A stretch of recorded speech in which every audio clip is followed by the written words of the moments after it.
Hey guys, this is Eric Vasquez here with a brand new tutorial for you today from DesignCuts.com. Now in this tutorial I will be showing you guys how to design an epic concert poster in Photoshop. In this tutorial we're going to be using the Vivaldi typeface from URW Type Foundry along with a small handful of free resources. Now I should mention that this typeface is a special giveaway that you can gain access to simply by sharing the designer's essential font selection. This all-new design bundle will give you some of the world's greatest fonts so you never have to struggle to find the perfect typeface again. So be sure to share that, check it out, and get the font so you can follow along. Now, if you're all ready to get started, then fire up Photoshop and let's begin.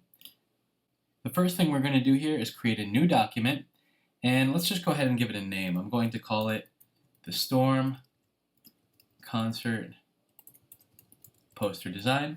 And then let's change the increments here from pixels to inches and go ahead and set it to 11 inches wide by 17 inches tall with a resolution of 300. And because this is a poster, I'll go ahead and change this to CMYK color and then leave the background content set to black or change it to black if it's set to something else. And then just go ahead and hit create.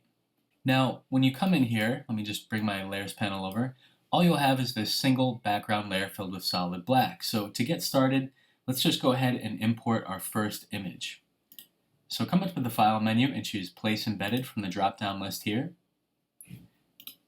And now I'm just going to navigate to a folder where I've already downloaded these photos. And these are free images that you guys can download from Pixabay, and there's also some textures here that you guys can download, and you'll find the links for all of these in the written portion of the tutorial. So select this image here, it's this really nice, bright, colorful image, and then just choose Place. Now, once this comes in, we are going to have to blow it up quite a bit, so let me zoom out. And all I'm going to do is hold the Alt, Option, and Shift keys, click and drag over any of the four corners of the bounding box, and then just drag outwards to scale it up until it fills your canvas entirely.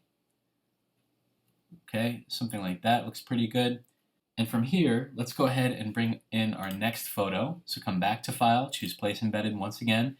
This time we're going to bring in the photo of the man and the woman, even though we're only going to be using the left half of the image. So once again, I'm going to choose Place here, and I'm going to scale this up quite a bit, and then just slide this over here. I'm just holding the Shift key as I drag this photo to the right so that I can kind of get the guy's head roughly in the center of the image. Now I'm just going to press 5 for a second on the keyboard so that I can see through it, so that I can kind of play around with the positioning a little bit. And I'm just going to move him over a little bit more, somewhere about here looks pretty good. And then go ahead and press return to apply the changes, and then 0 to return it to full opacity. The next thing I want to do is hold the Alt Option key and click on the adjustment layer icon, and now choose Hue Saturation from this list, and be sure to check off this option that says Use Previous Layer to create clipping mask. Now once you've done that, you'll see this little downward pointing arrow here, just indicating that a clipping mask is applied. Therefore, this adjustment will only affect the photo of the man. Now all we have to do is grab this saturation slider and bring it all the way to the left to desaturate the image. Now from here, I'm going to go ahead and double click on this background layer to unlock it, and just click OK once you have this little panel here to bypass it. Now I'm going to double click the Layer 0 text here, and just rename this layer Solid Black, and then press Command Control and the right bracket key to move it up one spot in the Layers palette. Now, select that layer, hold the Shift key, and select the top Hue Saturation Adjustment layer.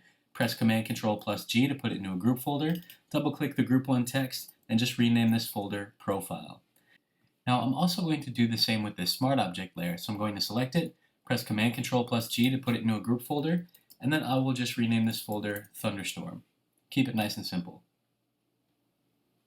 Now, what I'm going to do here is double-click on the Profile group folder to bring up my Layer Style dialog box. And now what I want to focus on is this bottom slider down here where it says Underlying Layer. You'll notice to the left you've got this tab that has a little line through the middle, and on the opposite side you've got these two little tabs in white. Now the thing is, we want to split these apart, and if you just try and click and drag, you can't really do anything with it. So in order to split it apart, what we're going to do is hold the Alt Option key, click on the left side only, and drag it all the way to the left until it's set to about 28. Now what this is doing is blending it with the underlying layer. So now when I go ahead and click OK, you'll see that now we've got this really nice blending effect on the face and the clouds. So let me just open this profile group folder for a second, press Command Control T on the keyboard, and you can now just kind of move this around to position it wherever you like. All right, so that's looking pretty good. So now let me expand the contents of this folder and select the smart object here, and then I'm going to add a layer mask to it. Now for this you can either use a soft round brush or the gradient tool. So let me demonstrate this with the gradient tool by pressing G, and then come up here to the top toolbar. We want to make sure that we have a linear gradient selected, and that we have a gradient that fades from solid black to transparent. So just come in here, check to make sure you have solid black, which you do, and that the opacity on this side is set to 100, and for the opposite side the opacity should be 0, which it is. So go ahead and click OK, and now we're just going to click and drag from the left to right to fade that hard edge. And you can do the same a little bit on the top, and then maybe click from the bottom up here to also fade out a little bit of that. And now when you look at the layer mask, you can kind of see any area that's in white is what we're still able to see, whereas everything that's in black is now being hidden. So now let's go back up to the File menu, choose Place Embedded once again, and this time I'm going to navigate to a nice image of this glass jar here with some fireflies in it, and then choose Place. Now I'm going to scale this way up, okay, just by dragging out from any of the four corners while holding Alt, Option, and Shift. Place it somewhere over here, and now I'm going to change the blending mode from normal to screen. Now hold the Alt Option key, click on the adjustment layer icon, and add a levels adjustment layer. Check off this box here that says use previous layer to create clipping mask, and then click OK. Now all we're going to do is move this left slider in until it's set to about 67 or so. Looks pretty good.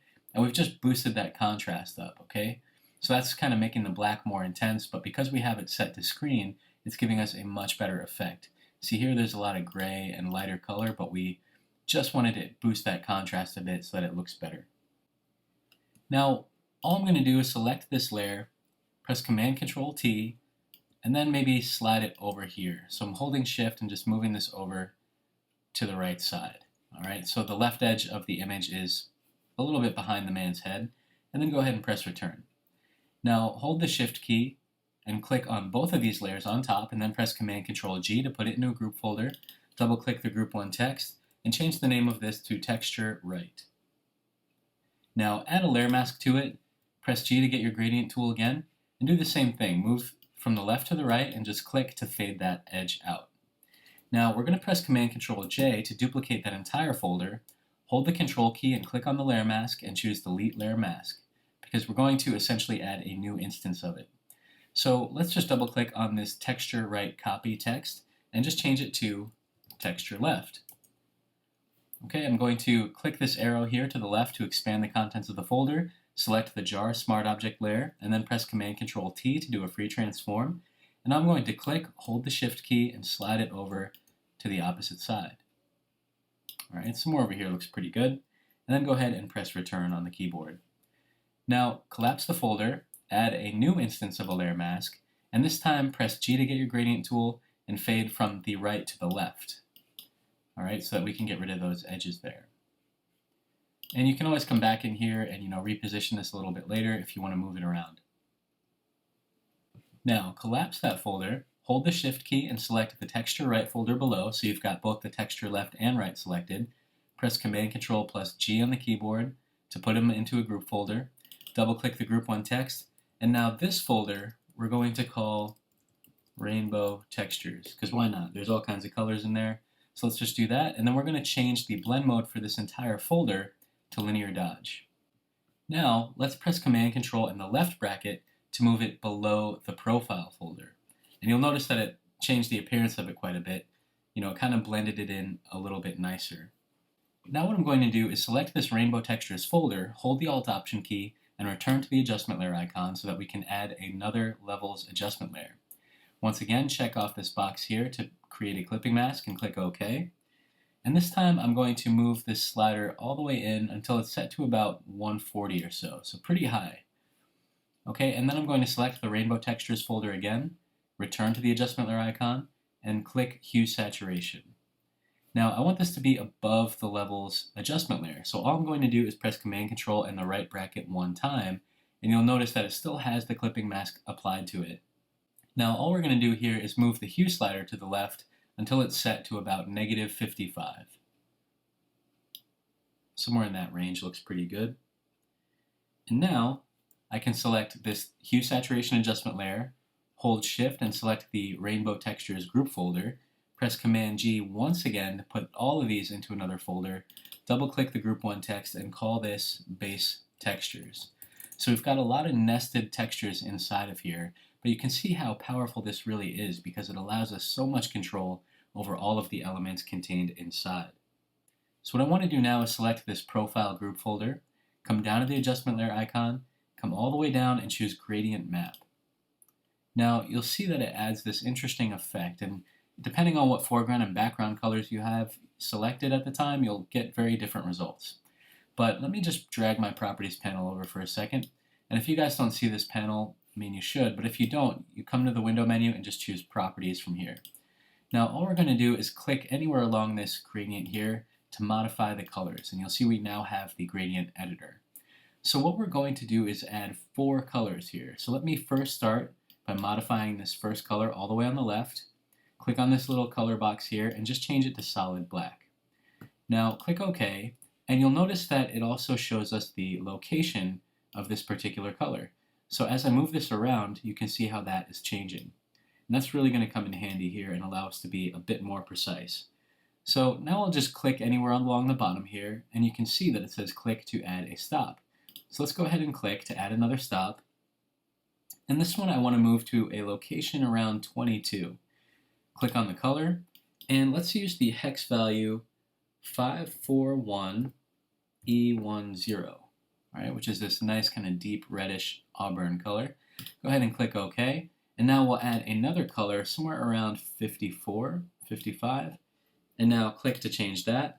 And for this, let's enter the hex value B56528, which will give us a brighter orange color. And then let's go ahead and add one more. You know what? We don't even have to add one more. We can just modify this one on the end here. Now I'm just going to drag this until it's set to a location of about 79 or 80. And now click on the color. And let's go ahead and change this hex value to FCB116. Then go ahead and click OK, and click OK once again. Now you'll see we have this nice fiery looking result, and you can always come back here and modify this later if you want. But now let's go ahead and change the blend mode from normal all the way down here to color. Alright, so that gives us a little bit more of a nice blended result. So the next thing I want to do is come over here and open my character panel. And if you guys don't have the character panel, you can access that just by coming up to the window menu and choosing character from here. And all I'm going to do is add a new layer, press T on the keyboard to get my type tool, and now I'm going to click somewhere along the top of the image here and type out the words "the storm." Now I can't see anything because, as you can see in the character panel, it's solid black. So a quick and easy way to fix that is to just press Command-Control-A to select all the text, click on this little color box, and just change it to solid white. Now, for the font here, I am using Vivaldi, which again, as I mentioned in the beginning of the tutorial, you guys can get simply by sharing this bundle. Now, once you've downloaded and installed the font, you'll be able to use it just like this. So open the character panel, and let's just make a few adjustments here. Now, the first thing I want to do is change the size of this to about 156 points. And then I'm just going to grab my move tool here, press Command-Control-T on the keyboard, and then just move it down here in the center. Alright, somewhere about there looks good. And now let's go ahead and press Command-Control-J to duplicate the layer, and then Command and the left bracket to move it down one spot in the layers palette. Once again, press Command-Control-T to do a free transform. Click, hold the Shift key, and drag this down so that it's below the man's chin. Now press T again, click inside a few times to select all of your text, and type out the name Dylan, D-Y-L-A-N, and then press Command-Control-A once again to select the text, and now just change the size to 56. So it's going to be about 100 points smaller. Grab your move tool, press Command-Control+T to do a free transform, and move it over here so that it's below and slightly to the right of the man's chin. Now once again, press Command-Control-J to duplicate it, Command-Control in the left bracket to move it down, and now just hold Shift and the down arrow, and then Shift and the right arrow to kind of offset it so that it's below and to the right of the first layer. Now click inside with your text tool, and type out the word storm. So we now have the name in a cool kind of offset way. It just adds a little bit of visual interest here so that it's not just perfectly aligned. Okay, now I'm going to go ahead and create another new layer. Press T on the keyboard once again and click somewhere down here along the bottom, maybe around, wherever this line is where the rocks come in. And I'm going to type out the date. So let me see, August 12th through 14th at MetLife Stadium. And then go ahead and press Command-Control A to highlight all the text. Come over here to your character panel, and let's change it to a nice sans serif font, something like Avenir, which I believe most Macs have. So if you guys don't have this font, feel free to use another font like Helvetica or Gotham or just something like that that's nice and easy to read. Now I'm going to change it to Avenir, maybe, can't see all my styles here, but I think I'm going to use Avenir Black. Okay, that looks pretty nice. And then let me change the size to about 18.5. And we're also going to change the tracking here so we can increase the amount of space between each of the characters. So let's go ahead and set that to about 580. All right, so now that it spans across the image. Now I'm going to duplicate this layer by pressing Command-Control-J, then Command in the left bracket to move it down. And while I'm at it, let me select the storm layer here and just move it up, just so these layers are in order. Now I'll select the bottom copy of the date here, press Command-Control-T on the keyboard, click, hold the Shift key, and drag it down a bit. Press Return, grab your type tool by pressing T, and then click inside to highlight the text. And now let's type out our URL. It's going to be www.thestorm@metlife.com. Now press Command-Control-A once again to select the entire line of text. And go ahead and change the size now to 12.5. And then let's make the tracking about 360. Okay, and now I'm going to press Command-Control-T once again, click, hold the Shift key, move this over here so that it's nice and centered in the image. And that's looking pretty good. So now I'm going to select the storm text layer on the very top, hold the Shift key and select my URL. So you should have all 5 of these white text layers selected simultaneously, and then press Command-Control+G on the keyboard to put them into a group folder. Double-click the Group 1 folder text, and now rename this white text.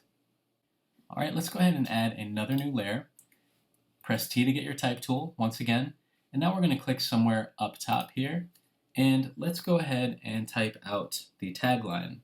Now, the tagline is going to say, "Don't miss out on the biggest concert of the summer," with a big exclamation point at the end. Now obviously this text is way too big and it's not even the right font, so let me press Command-Control-A to select everything. And now I'll come back to the character panel and once again change this to Avenir. Now this time let's go ahead and try the medium weight just so it's not as bold and heavy. And I'm going to change the size to about 18.87. And let's go ahead and we can leave the tracking set to 40. Now for the fill color here in the character panel, I can click on this because I don't want it to be solid white. Instead, I'm going to use the hex value A25534. Okay, now press Command-Control+T, and you can simply click and drag this up a bit, just so that it's sitting somewhere up here, nicely below the title. And while we're at it, I'm just going to open this white text layer and select the storm, the title up top here. And I just want to move some of these letters a little bit closer together because as you can see, there's a bit too much space here in between the S and the T. So with my type tool selected, I'm just going to click in between those two characters there, hold the Alt Option key, and then tap the left arrow a couple of times. All right, just to tighten up the space there. And let's go ahead and reduce the amount of space in between the words by moving our cursor in between the and storm. And then we'll do the same thing. We're just going to hold the Alt Option key and tap the left arrow a few times. All right, so that looks a little bit more even and balanced. All right, go ahead and collapse that folder. And now what I'm going to do is select this tagline here, press Command-Control-J to duplicate it, Command in the left bracket to move it down one spot, and then Command-Control and T to do a free transform. Now I'm going to move this down here so that it's sitting in between the date and the URL, and then I'll grab my type tool once again and click inside to highlight the text. Now let's go ahead and change the weight back from medium to black. Oops, just regular. Okay, and now what we want to do is add some of our acts. So I'm going to type out feet Dylan Storm. Oops, Dylan Storm, Lady Strife, MC Blanco, and then do a hard return after that. And now let's also add category 5, the windmills, comma, and many more, exclamation point. Now all these names are just made up bands. I mean, maybe some of them exist, but my intention was to just come up with some cool names here that tied together with the whole storm theme. So let's just go ahead and make a few adjustments here, but you guys can really enter any names you want here.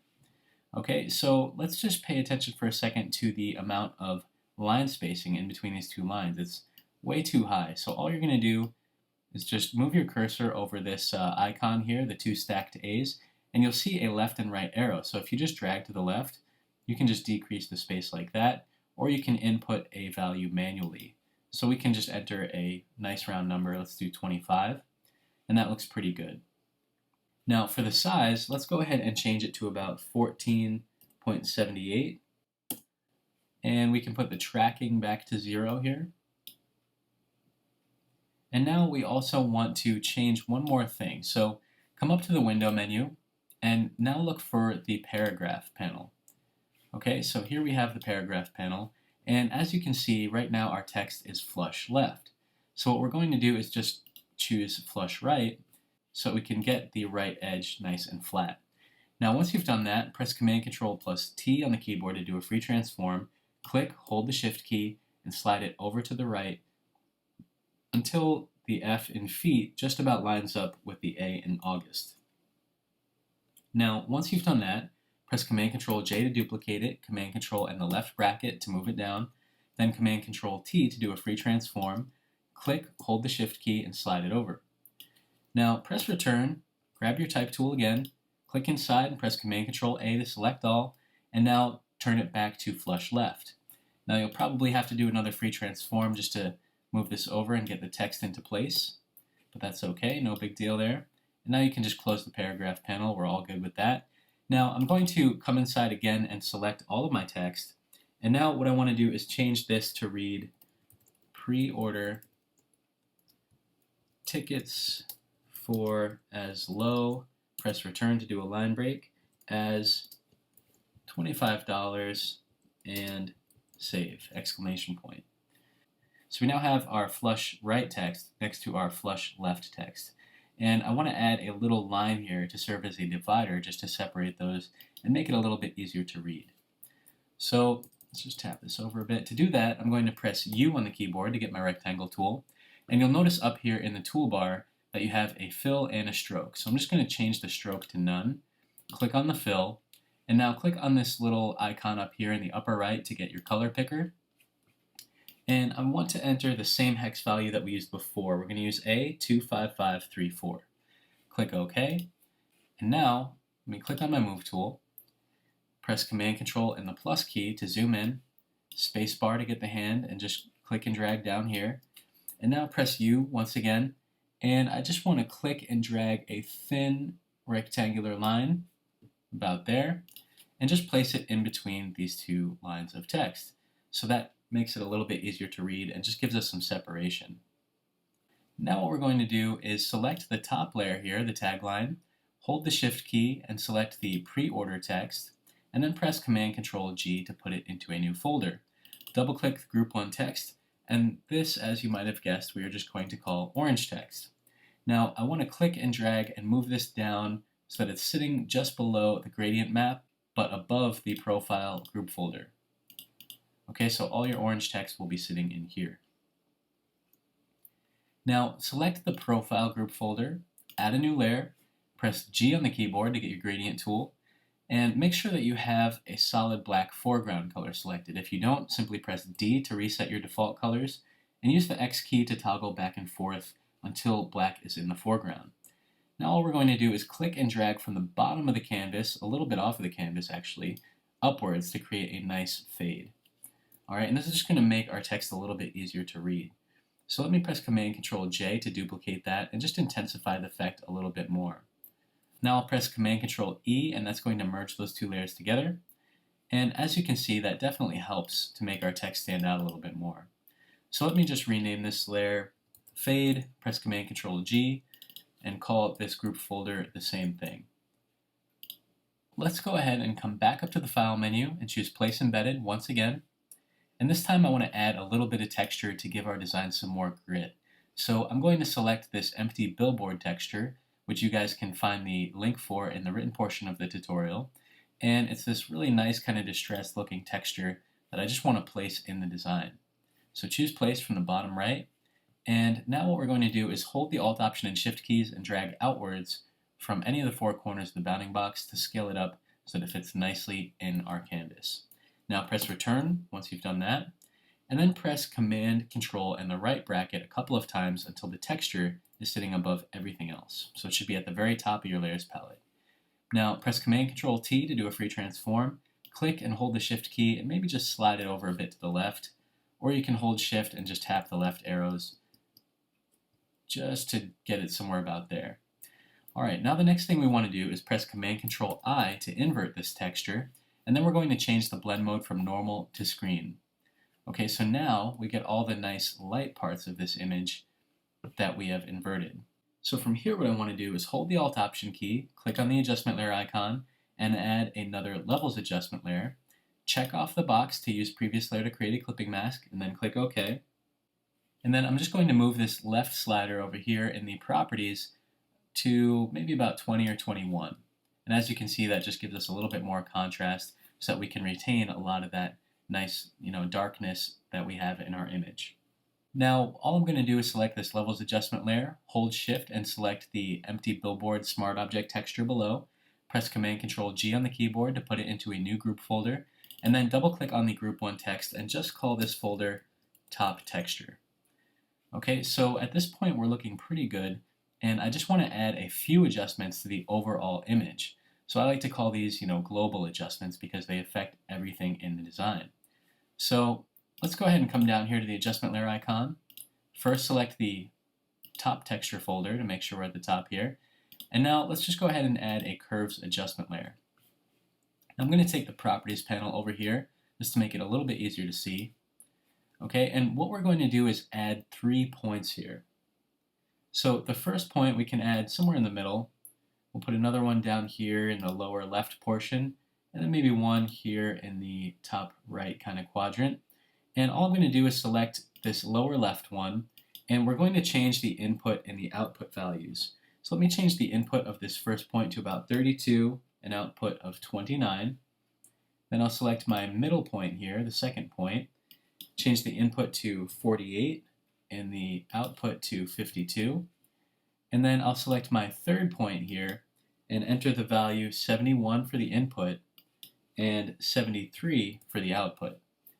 Okay, so we now have this little bit of a bump here in our curve, but it adds a nice bit of pop to our image. Alright, so now let's go ahead and click on the adjustment layer once again, and now we'll add a level adjustment layer. Now for this, all I'm going to do is move the left slider in until it's set to about 5, move the middle slider until it's set to about 1.04, so move it slightly to the left, and now grab this slider all the way on the right side and just bring it into the left a little bit until it's set to about 243. So it's not a huge drastic difference, but it does brighten this up a little bit.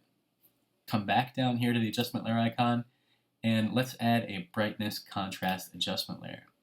Now for the settings here, I'm just going to change the brightness to about 16, brighten up everything, and now let's just bump up the contrast to about 4 or 5. Somewhere about there looks pretty good, and then you can just close that properties panel there. And now all I'm going to do is select this top brightness contrast adjustment layer, hold the Shift key and select the curves adjustment, and then press Command Control G to put them into a new group folder. Double click the group 1 text and just call this global adjustments. And there you have it, guys. We now have our finished Stormy concert design poster. So it's a really nice effect that we've gotten here by layering up some textures and photos and just experimenting with the blending modes and the ways that we can kind of merge all of these elements together. And along with that, we've used a really nice looking font, the Vivaldi typeface, which you guys can get just by sharing the Designer's Essential Font Collection, which you can get over at designcuts.com. So I hope that you guys have enjoyed this tutorial today. Hopefully you've learned a few new tips and tricks along the way. And as always, guys, we would love to see what you do with these elements and these tips and tricks in your own work. So thank you guys so much for watching. My name is Eric Vasquez, and we'll see you next time.